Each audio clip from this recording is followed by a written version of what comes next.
Bíblia no segundo livro da Bíblia, lembra-se qual é? Gênesis e Êxodo. Êxodo capítulo 14, versos de 1 a 15. Isso mesmo, Êxodo capítulo 14, versos de 1 a 15.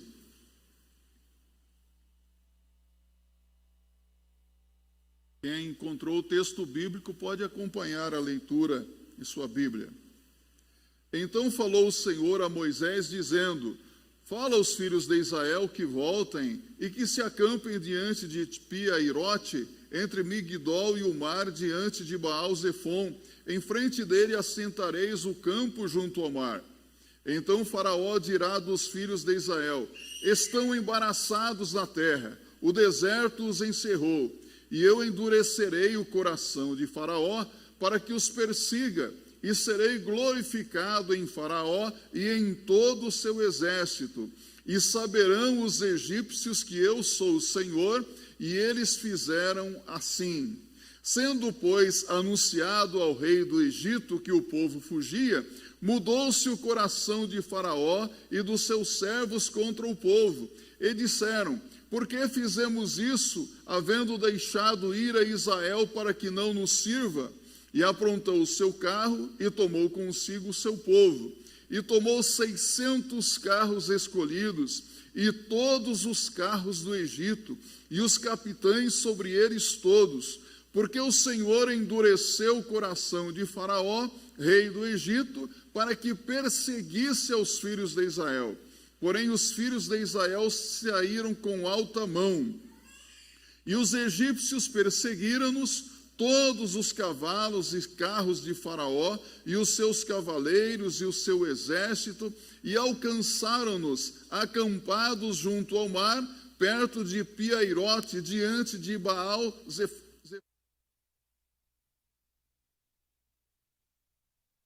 Levantaram os seus olhos, e eis que os egípcios vinham atrás deles, e temeram muito. Então os filhos de Israel clamaram ao Senhor, e disseram a Moisés: não havia sepulcros no Egito para nos tirar de lá, para que morramos neste deserto? Para que nos fizeste isto, fazendo-nos sair do Egito? Não é esta a palavra que te falamos no Egito, dizendo: deixa-nos que sirvamos aos egípcios? Pois que melhor nos fora servir aos egípcios do que morrermos no deserto. Moisés, porém, disse ao povo: não temais, estai quietos e vede o livramento do Senhor, que hoje vos fará, porque aos egípcios que hoje vistes, nunca mais os tornareis a ver. O Senhor pelejará por vós, e vós vos calareis. Então disse o Senhor a Moisés: porque clamas a mim, dize aos filhos de Israel que marchem. Vamos repetir esse último verso bíblico? Porque clamas a mim, dize aos filhos de Israel que marchem. Podem se assentar. O Senhor Jesus Cristo declarou em alto e bom som: eu sou a porta. Se alguém entrar por mim, salvar-se-á. Entrará e sairá e encontrará pastagens. João capítulo 10, verso 9. Essa palavra de nosso Senhor Jesus Cristo pode parecer um tanto quanto restritiva, mas na verdade é muito acessível, porque Jesus diz: eu sou a porta. É uma porta que está aberta a todos. Qualquer um pode entrar por essa porta, que é o Senhor Jesus Cristo. É interessante que esta palavra de Jesus é muito convidativa, especialmente nesses dias um tanto quanto difíceis que estamos atravessando, não é? Estamos vivendo num mundo em que passamos por situações em que achamos que não tem mais jeito, não é?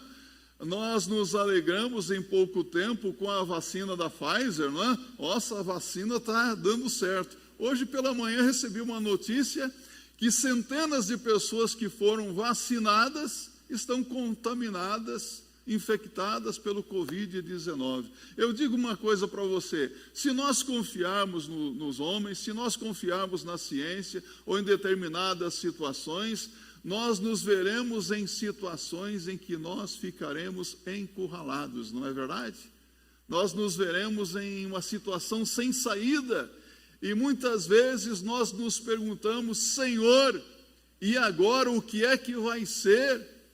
O que será de nós? Como nós sairemos dessa situação difícil?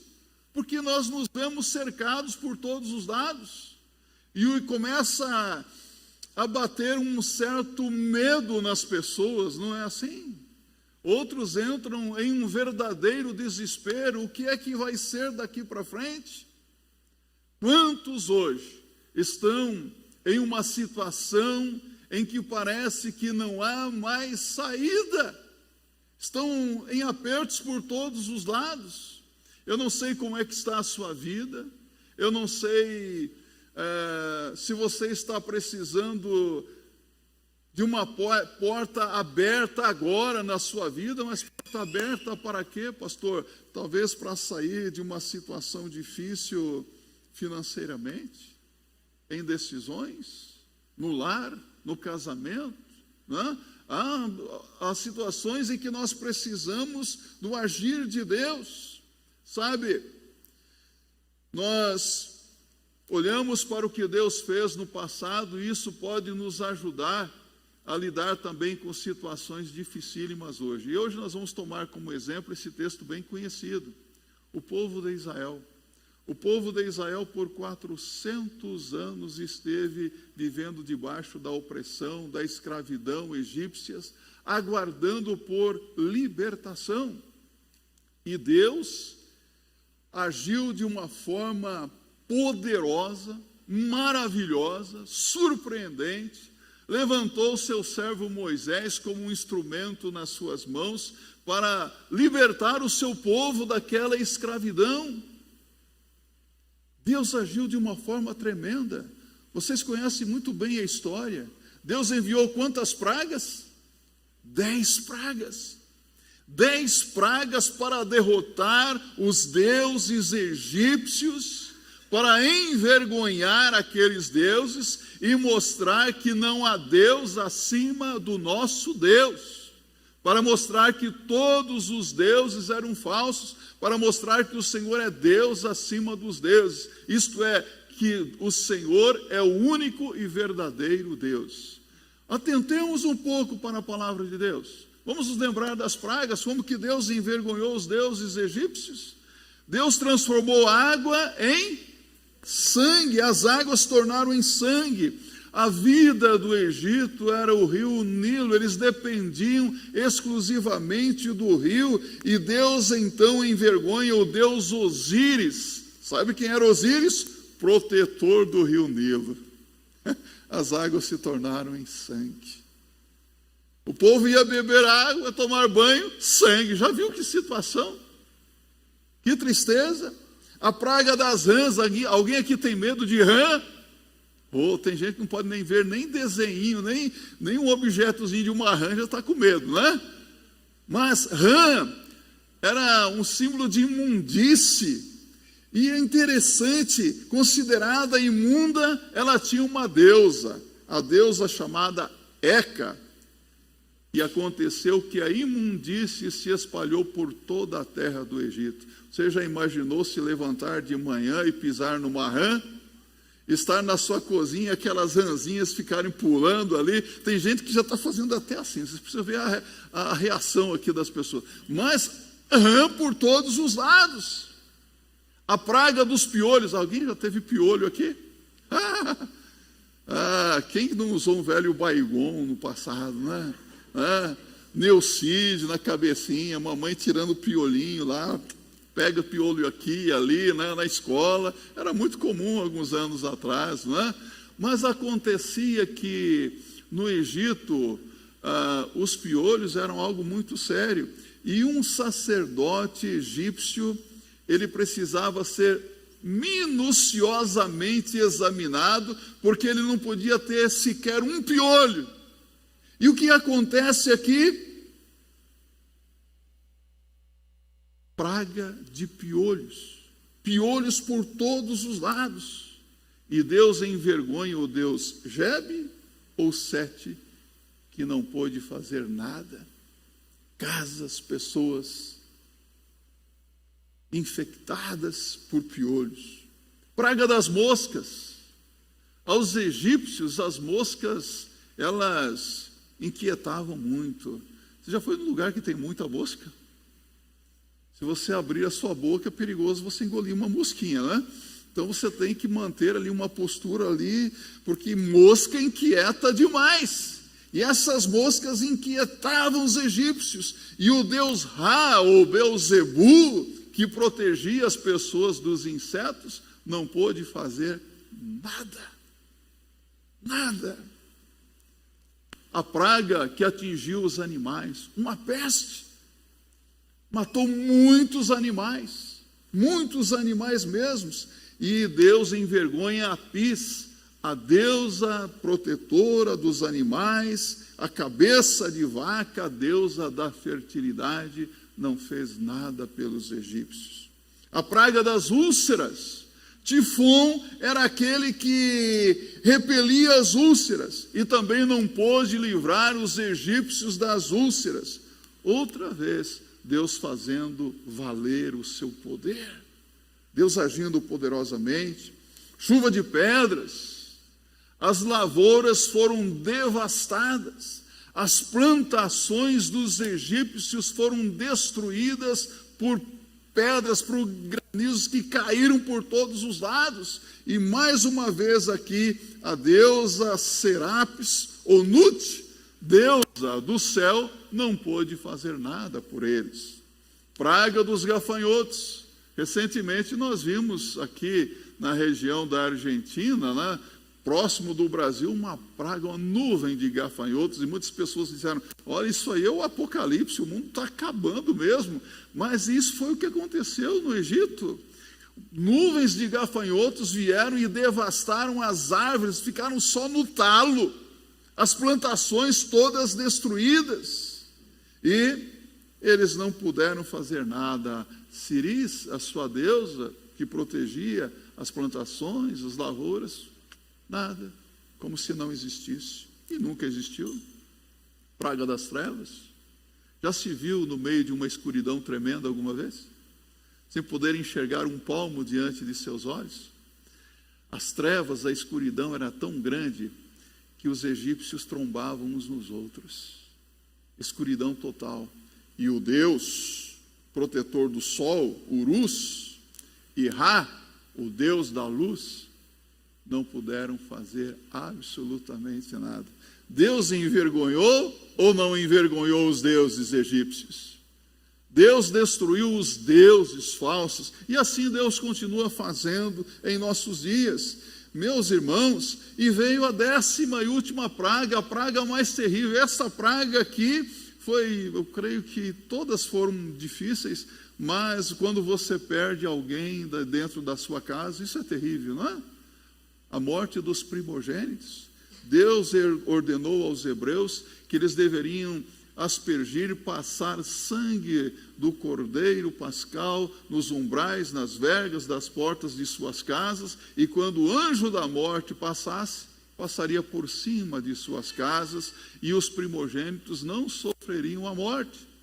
Porém, na casa dos egípcios, nas choupanas e no palácio, todo primogênito morreu. Praga terrível, a morte dos primogênitos.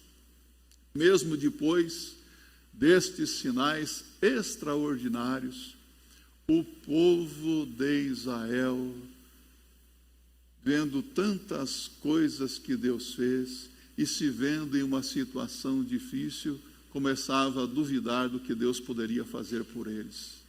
Não é verdade que às vezes nós vemos tantos sinais feitos por Deus, quantas coisas Deus já fez por nós, quantas vezes você já viu Deus agindo em favor de outros, mas quando você se vê em uma situação difícil, às vezes começa a duvidar do agir de Deus. Já aconteceu isso com você? Isso aconteceu com o povo de Deus? Talvez você esteja numa situação assim agora, precisando de uma intervenção de Deus. Então Jesus, ele diz, João 10, verso 9, repita comigo: eu sou a porta, se alguém entrar por mim, salvar-se-á. Entrará e sairá e encontrará pastagens. Eu sou a porta, diz Jesus. Eu sou a porta de entrada, eu sou a porta de saída, porque há portas de entrada e as pessoas entram e ficam presas, não é? Não conseguem mais sair. Há portas de saída para determinadas situações, mas Jesus está dizendo: eu sou a porta. Existem 825 referências bíblicas a respeito de porta. Você sabia disso? É pouco?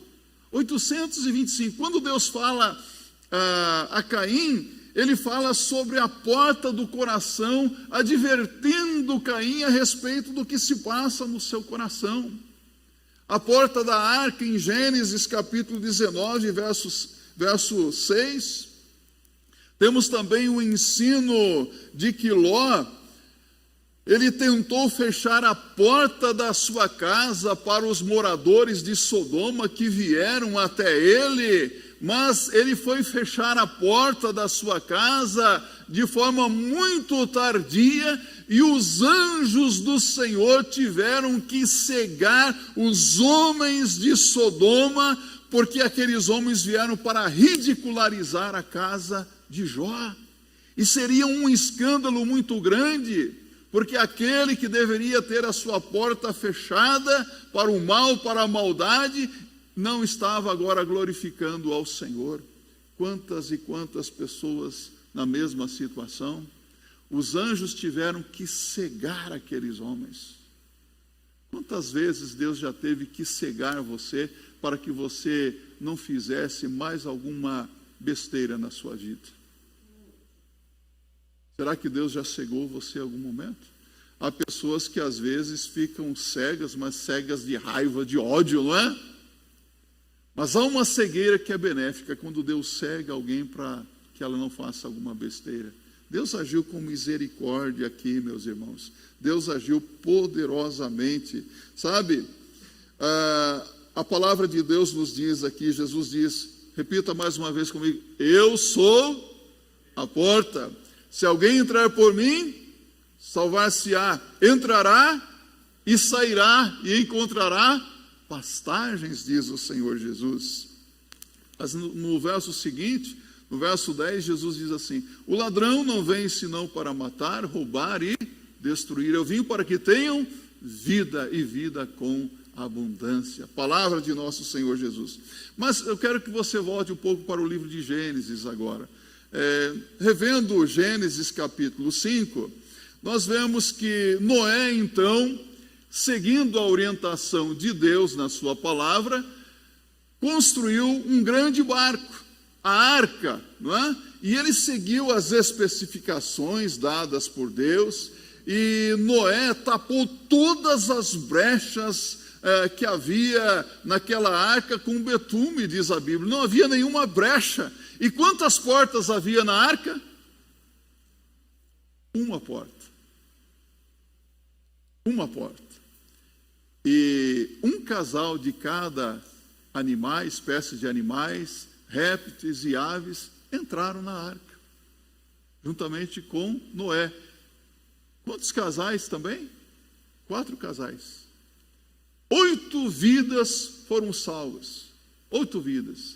Todos esses entraram na arca com Noé, e quando todos estavam dentro da arca, o que é que Deus fez?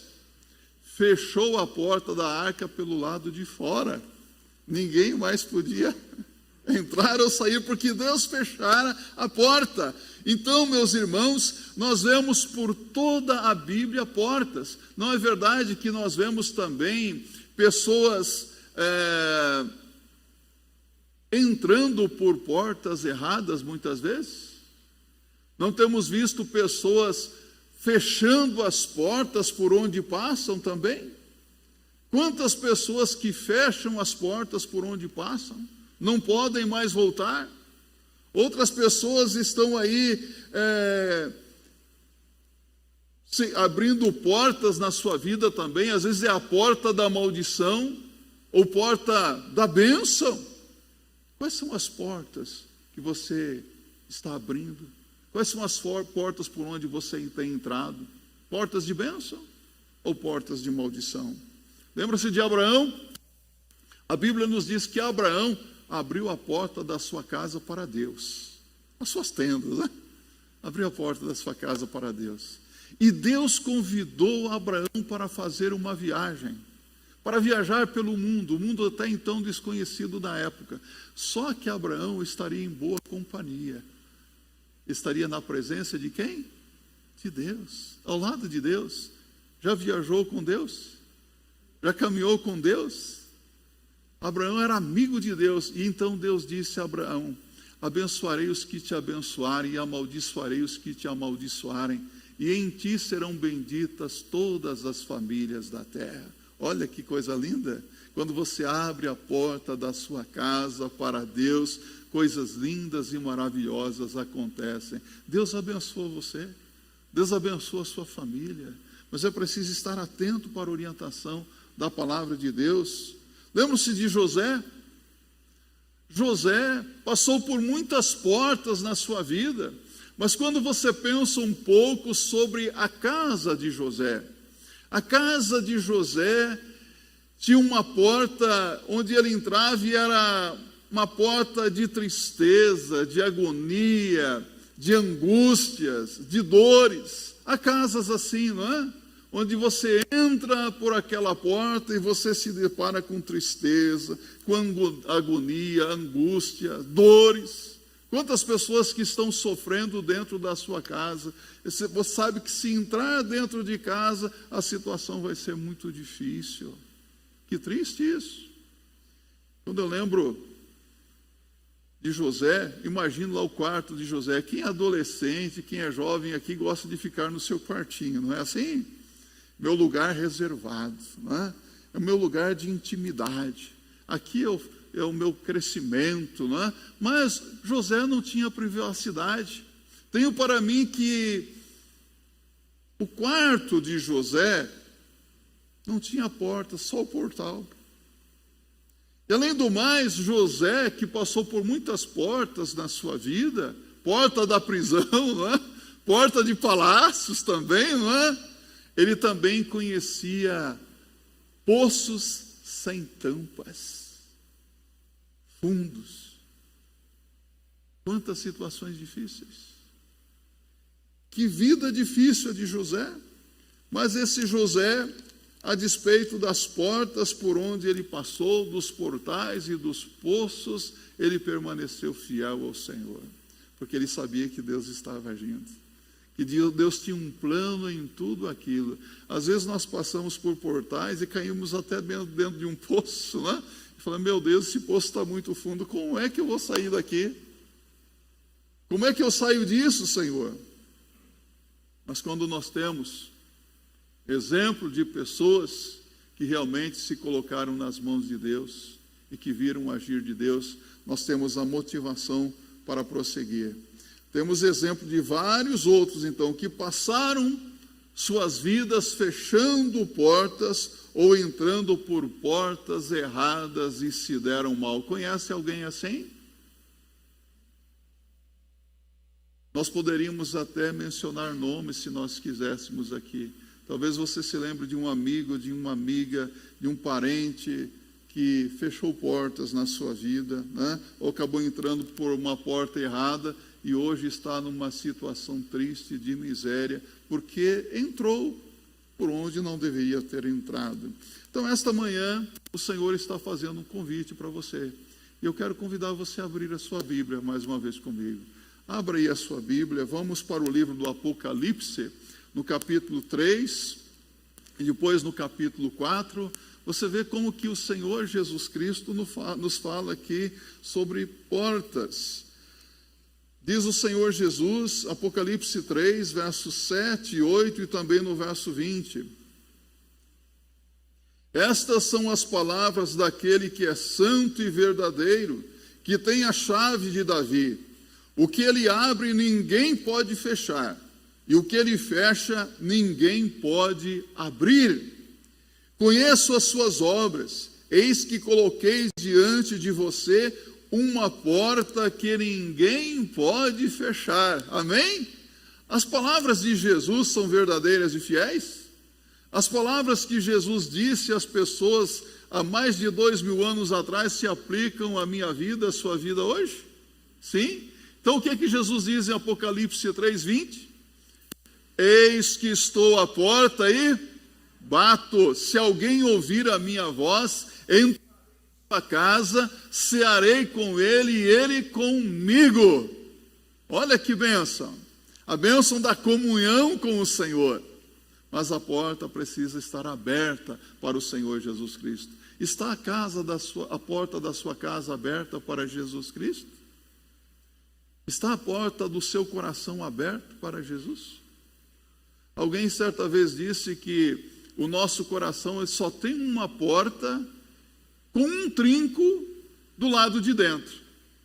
O único que pode abrir a porta do coração, da vida para Jesus entrar é você. E Jesus não arromba a vida de ninguém.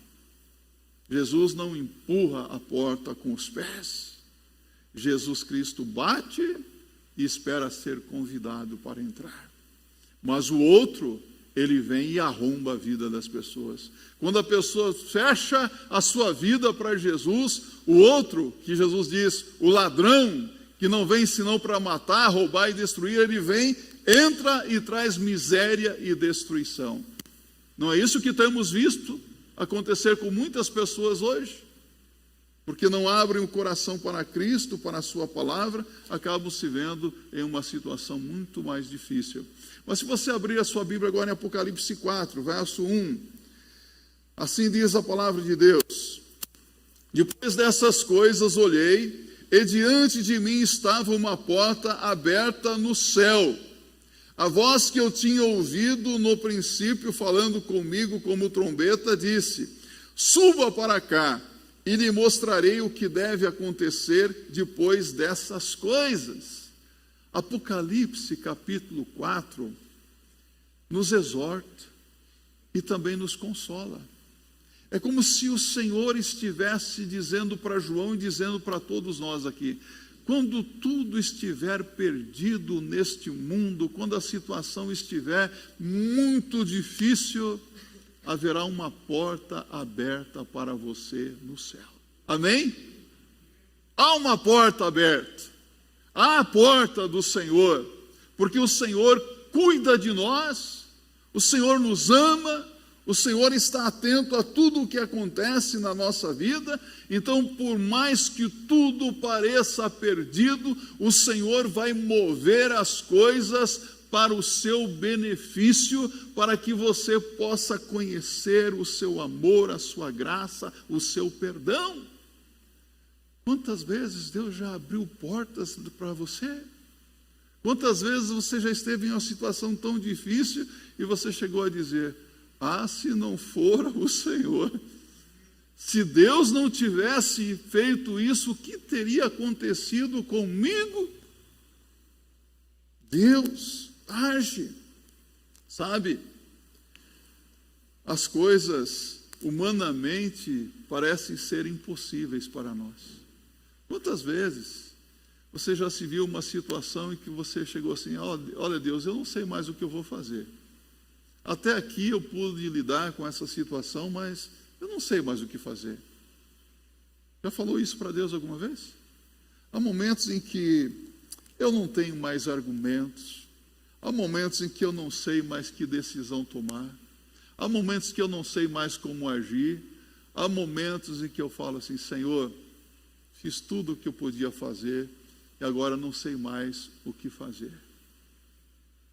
Quando as coisas estão humanamente difíceis demais, por que não dizer impossível, e nós recorremos a Deus, nós recorremos àquele que pode nos ajudar. Porque há alguma coisa demasiadamente difícil para o Senhor? Há algo impossível para Deus? Não. então nós podemos contar com Deus, né? Não há nada impossível para o Senhor. Então Deus não apenas deixou uma porta aberta, mas Ele mesmo está assentado no trono, governando, dirigindo todas as coisas e falando com você todos os dias, não é verdade? E você pode falar com Ele, se aproximar com confiança do trono da graça, a fim de encontrar misericórdia e ser socorrido em tempo oportuno. No tempo de Deus, no tempo da necessidade. Então, o que fazer quando a situação está muito difícil? Quando não temos uma saída? Olha o que diz aqui o verso 10 do capítulo 14. É preciso vencer o medo e o desespero. E aproximando o Faraó, os filhos de Israel levantaram os seus olhos, e eis que os egípcios vinham atrás deles e temeram muito. Então os filhos de Israel clamaram ao Senhor. Quantas vezes você já sentiu medo? Eu vou colocar uma coisa para você. Eu às vezes pareço muito corajoso, valentão, mas eu sou um covardão. Deixa eu confrontar isso para você. Às vezes eu sinto tanto medo. Eu senti o medo. Às vezes nós sentimos medo. O medo é inevitável. Mas o inimigo, ele procura colocar medo no seu coração. Ele procura paralisar você. O que é que Davi fez quando ele sentiu medo? Quando ele sentiu medo, ele buscou ao Senhor. Ele clamou ao Senhor. O medo é algo inevitável na nossa vida. O inimigo, ele é sujo.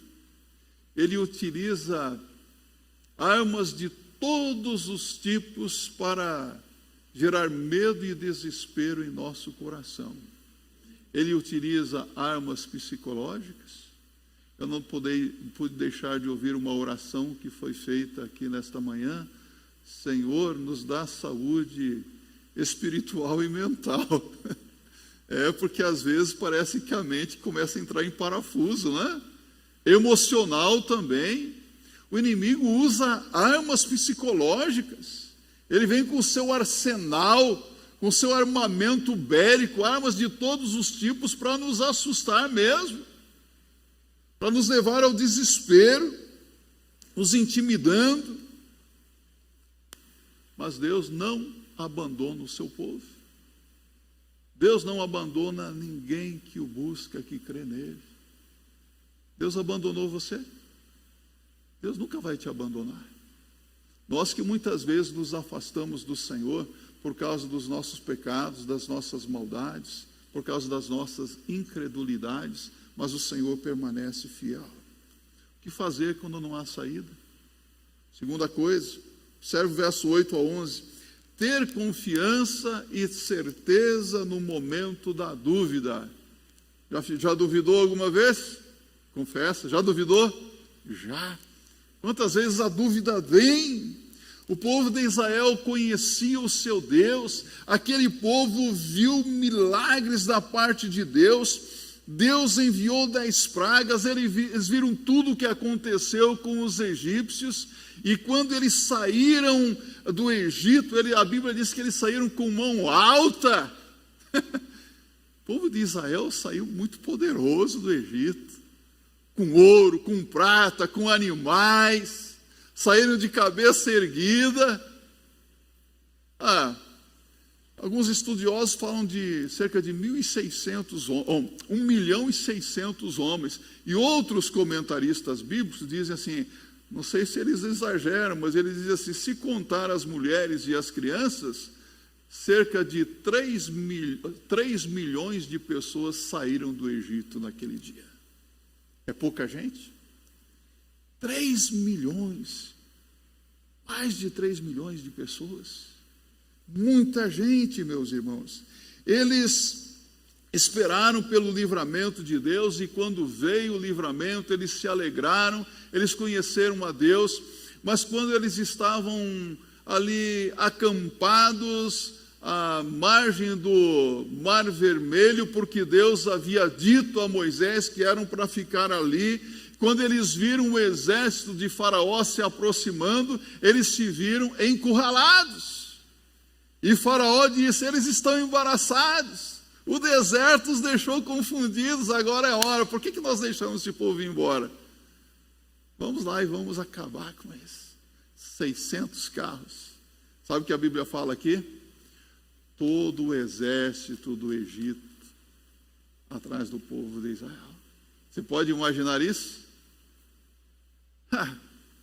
O que Deus disse para Moisés? Deus disse que seria glorificado diante do seu povo e de Faraó. Não é isso que Deus disse? E vem todo aquele exército quanto o povo, e quando o povo vê aquilo, o povo começa a murmurar e a duvidar do que Deus poderia fazer. Mas eles não tinham visto Deus agindo? Quantas vezes você viu Deus agindo e também começou a duvidar numa hora difícil? É muito comum quando ficamos enfermos ou ficamos desempregados e nós falamos: Senhor, e agora como é que vai ser daqui para frente? Duvidamos. Moisés, enquanto o povo duvidava e murmurava, Moisés ficou firme. Ele acreditava que Deus faria algo. Quem foi que disse para Moisés acampar ali com todo o povo? Deus. Então Moisés acreditava que Deus iria fazer algo ali. Deus tem os seus propósitos, Deus tem os seus métodos, Deus tem as suas estratégias, e no tempo certo Deus age, Deus faz as coisas acontecerem. Então, o que fazer quando não há saída? Observe o verso 14 e 15. É preciso crer nas promessas de Deus, mesmo quando as coisas não estão dando certo.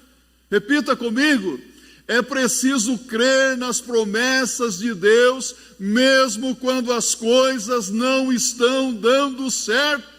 Senhor, as coisas não estão dando certo, mas eu creio. Eu vou permanecer firme na minha fé no Senhor, porque no dado momento Deus vai agir e fazer com que o nome dele seja glorificado. Sabe, Deus estava lá para livrá-los. Deus estava lá ou não? Deus está aqui? Onde estiverem 2 ou 3 reunidos em meu nome, eu estarei no meio de vós. Mateus 18, 20. Jesus está aqui hoje para receber a sua vida e dar a vitória que você precisa. Alguns estão precisando de libertação da escravidão do pecado, de salvação de uma situação ou outra, e o Senhor está aqui para receber você e para livrar você. Deus é poderoso para livrar, então aquietai-vos, diz o Senhor. Salmo 46, 10. Aquietai-vos e sabei que eu sou Deus. Sossegue. Para que agitação? Para que ansiedade? Operando Deus, quem impedirá? Quem? Se Deus é por nós, quem será contra nós? Então Moisés, ele crendo, agiu e cantou o cântico da vitória. Você não viu Moisés cantando o cântico da vitória aqui? Mas antes, Moisés acreditou no que Deus estava para fazer. Moisés enfrentou o Mar Vermelho, abriu uma porta e um caminho para seguir. Não foi isso? E depois ele cantou o cântico da vitória. Finalizando esta mensagem, Jesus diz assim: eu sou a porta. Se alguém entrar por mim, salvar-se-á, entrará e sairá e encontrará pastagens. João 10, verso 9. Jesus nos assegura que Ele pode libertar qualquer um da escravidão do pecado, dar descanso e alívio que nós precisamos. Então não permita que o inimigo intimide você, não permita que o inimigo coloque medo em você. Às vezes sentimos um medinho, então, Senhor, eu não vou permitir o medo na minha vida. Eu não vou me desesperar com essa situação, não. O que é que você vai fazer? Você vai crer em Deus, permanecer firme como Moisés permaneceu, a despeito do que todos estavam dizendo, a despeito da situação difícil, e você vai fazer o que Deus quer que você faça. Vai obedecer ao Senhor e seguir em frente. Por que clamas a mim? Dize aos filhos de Israel que marchem. O Senhor pelejará por você. E o Senhor cumprirá promessas que o seu olho não viu, o seu ouvido não ouviu e nem jamais chegou ao seu coração. 1 Coríntios 2, verso 9. Eu creio, você crê nisso? Finalizando, o Senhor Jesus Cristo dará a solução e a saída que você precisa. Hebreus capítulo 13, verso 8. Jesus Cristo é o mesmo ontem, hoje e para sempre. Que Deus te abençoe.